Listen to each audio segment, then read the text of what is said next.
of all, I'd like to say thank you very much to Marlene and the Society for inviting me. I'm honoured to be here and thoroughly enjoying the conference.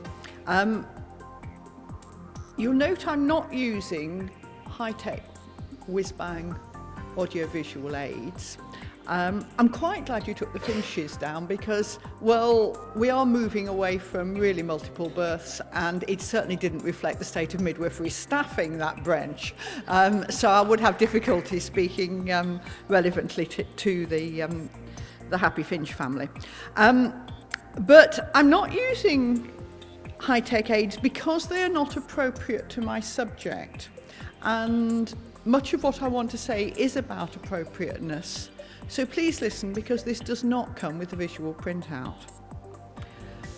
Birth is about relationships, fundamentally. It's obviously about a mother's relationship with her baby, which does not start with the first scan, although often things are promoted in that sense. It's about relationships within the family, and I'm more and more aware of, as I do more research and as I read more research, of the wide family network that informs women's choices around their births. Women have a much wider remit in terms of family health than those who immediately care for them. It's about the relationship between the midwife and the mother. And we know that a supportive companion in labour can really improve outcomes. And this knowledge is applied in the original model of active management of labour, though often those who follow didn't take this important bit of the formula. It's applied by independent midwives, it's applied by the doula profession, but sadly in these times of economic stringency and shortage of staff, it's not applied in a lot of models of care in between. But we do know that if supportive continuous care in labour was a technological device or a drug, it will be promoted to be well nigh compulsory because its outcomes are exemplary. Birth is always also about a woman's relationship with herself. And as Barbara Cathrothman said rather more eloquently than I can, birth is not just about the birth of a baby, it's the birth of a mother. And we want that to be the birth of a strong, competent, resourceful mother. And all these things start in labour. And calmness and confidence, we all know as midwives, are highly infectious. If we are calm and confident in labour, the mother will be too, because we model for her. The opposite of that is also true, and stress and fear are highly infectious in labour. And we know that maternal stress and fear have a very adverse effect on blood flow to the placenta. The science of that has been worked on. So we do have fundamental duties to promote calmness and confidence and support, as well as many others. As well as being about relationships, birth is about the entry to society. And the entry to any society is guarded by that society's values.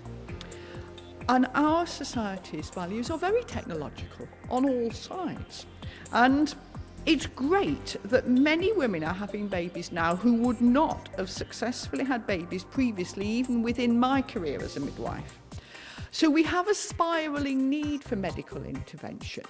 And as Professor Jim Dornan said last night, we are there for the survival of the weak and not just the strongest. So that's great. But we have to see this in the perspective which our profession gives us as midwives. Because we're also in a society that is risk-aware, risk-averse, very fearful of birth. I mean, we do now have studies across sort of 25 years which show that fear of birth is rising, even though the risks in many ways are falling. And I read this wonderful phrase used by a French-Canadian GP obstetrician recently, who described fear as the Muzak, which accompanies all aspects of obstetric services. And sadly, I thought, what a spot-on phrase. And you can't get away from the Muzak nowadays. It's another aspect of our modern technology. So risk is part of how society sees the world, but risk is not a place of no return. and I think this is very important. It's far too simplistic to say we must define the high risk and give them to the obstetricians and say, here you are, mate, sort them. Risk is dynamic. People move into and out of risks. I'm going back to Sheffield later today, and my risks as a traveller will change as I move from this hall to taxi, to plane, to train, to taxi, and finally land up in my own bed. And, we journey through risk, and a lot of people will do their best to lower my risk at every step today. And so it is around birth that women move into, and there's lots we can do to move them out of many risks. And I'm interested in the path out of risk. I'm interested in what we can do technologically in prevention as well as in diagnosis. And we also have to say we live in a particular economic society which affects the entry to society, and money is to be made from technology. There's no way away from that. It is. Whereas the staffing of midwives is an expense and a terrible waste of the nation's resources if there's too many of us. But, buying tools somehow kickstarts the economy. So there's all sorts of things there. Maybe if we, could be reclassified as devices rather than women, then maybe somebody would sponsor us and everything would be economically different. But we live in the society we live in, and that society guards its entrance, and that's only right. So technology is defined as the branch of knowledge that deals with the mechanical arts or the applied sciences. And the mechanical arts are very important. Now, I am so vastly old as a midwife. I trained in the days when we had to chant the mechanisms of labour, and we had to know the average dimensions of bits of the pelvis. And although I'm not sure that, apart from religious aspects, chanting is necessarily highly educational, it is very useful to really, really know your mechanisms. There's no way round that. The mechanics are important. And if you talk to the midwives now who have kept the torch burning for vaginal breech births, they do know their physiology. And I think there's something we can all learn from them, that we neglect the fundamental mechanics of the business. Sociology is not a substitute for knowing your mechanisms. And I can say that because I am a sociologist amongst other trades. So we need to understand the physiology as well as a great many other things. But technology is not seen in our society as being about knowledge. It's seen as being about tools. And the more sophisticated the tools, the more status they give to those who wield them. Now, midwifery is a largely female profession, and women and midwives have had a troubled historical relationship with tools. And I'm sure we've all had various interesting relationships with various tools over the course of our lives. And I've done a lot of historical reading about this, and it saddens me that every time I read something historical which explains about some midwife long ago actually using tools, I take it to a historian colleague who always tells me that source is very doubtful, really, Mavis. You should be reading that for pleasure rather than seeing it's a historical reference.